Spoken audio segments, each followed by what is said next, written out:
Hi, my name is Tanya and welcome to my small backyard vegetable garden here in central Victoria. It has been so windy today.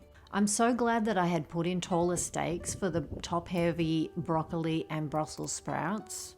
So today, again, I'm going to put in a bit more support for the cauliflower and the succession Brussels sprouts I have in little pots.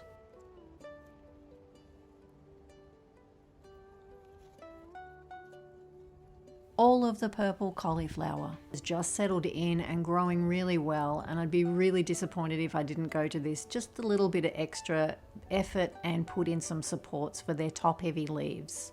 I'm just using some dead raspberry canes again, like I did with the snow peas. There will be just enough support for the top heavy leaves, and then I can remove them easily once the heads start to form.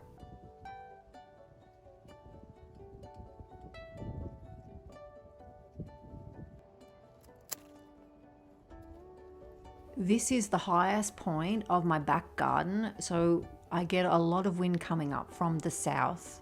The bean arch is helping to slow down the wind, but I'm not going to risk it. I'm going to put in a little bit more support just in case.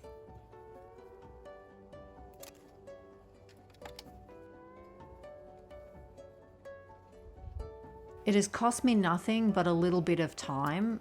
These are the canes I will be cutting back, so really I'm doing two jobs at once. I'm using the finer ends for the pots, the middle of the cane for the purple cauliflower, and the base of the canes for the larger mini cauliflowers in the other garden bed.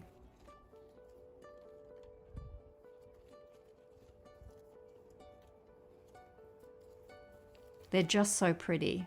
The colour will blend in with the garden and not stand out. I love reusing things that are renewable and that I'm really just making in my own garden. I love having a small vegetable garden because I can just do this and it's quite relaxing. I'm not aiming to grow all our vegetables. My main aim is to subsidize our groceries with the vegetables that are most expensive to buy, but funnily enough, they are the easiest to grow at home. We eat a lot more greens because I can come up here and pick them every night for dinner, and lettuces during the day. They take very little effort to grow, and most will grow in a pot with good soil.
I've been very happy with the way that seeds have germinated in the seed snails, and that they take up so little space and you end up with so many seedlings. Very little effort and good healthy seedlings.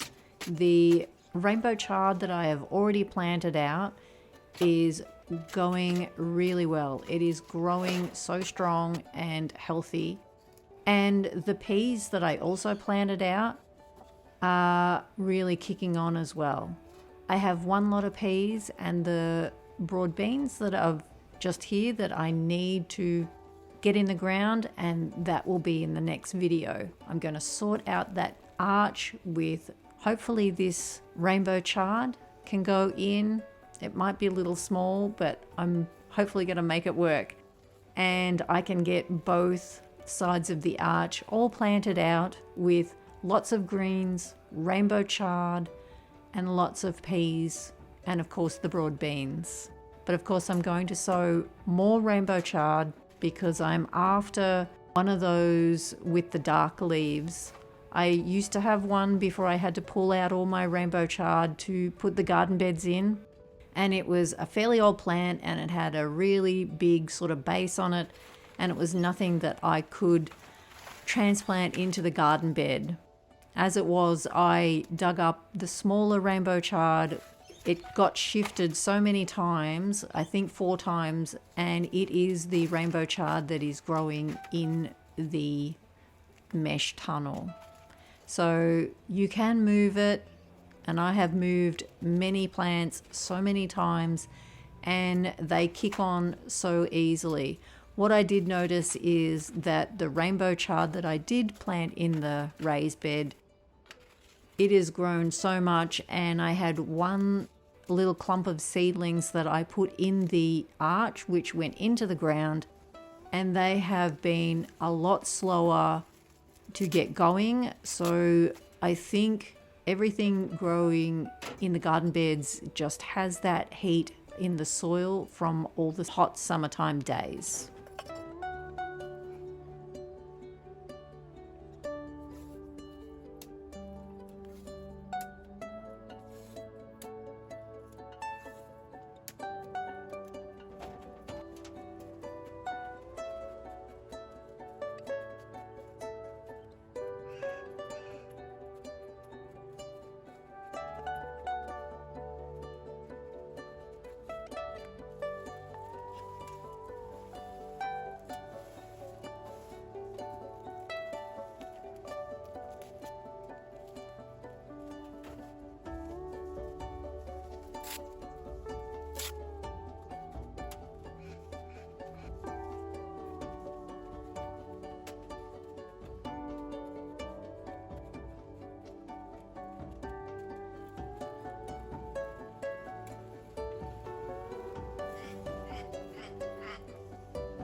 I'm adding plenty of seeds because I know that I can add soil later and make space for them, and I'm going to eventually take them out of here anyway. So I'm after good germination and lots of it.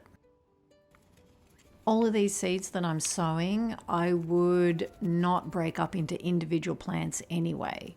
So having to have a couple of plants because they're grown so close together does not faze me.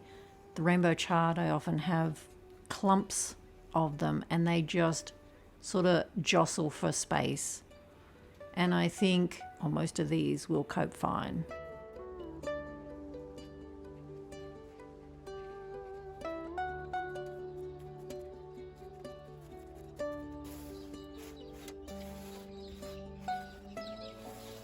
I'm sowing more leeks because the previous ones I had sown directly into the garden bed were overshadowed by the broccoli and the already huge capsicums. They germinated, but I didn't end up keeping them. I thought I would just sow some more and start afresh.